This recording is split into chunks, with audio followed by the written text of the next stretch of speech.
Most people get this wrong.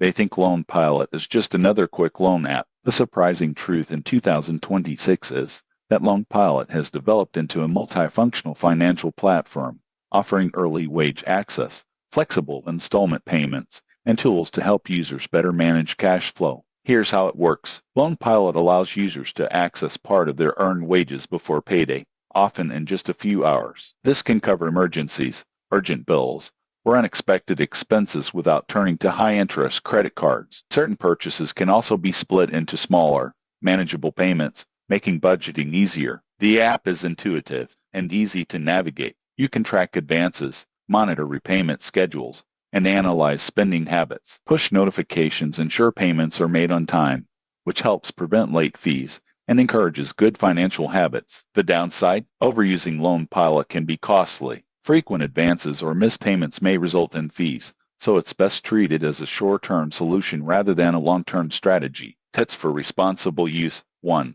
Only take advances or installment payments you can realistically repay. 2. Enable notifications for repayment reminders. 3. Maintain a small emergency fund to minimize reliance on the app. Who benefits most? Users with steady income who occasionally need short-term cash or want help managing larger purchases. Those with irregular income or per repayment habits may find fees outweigh the convenience. In conclusion, Loan Pilot in 2026 is a practical and flexible tool, but only if used responsibly. Track spending, plan repayments carefully, and treat it as a short-term aid. Subscribe for honest app reviews and money tips to stay in control of your finances.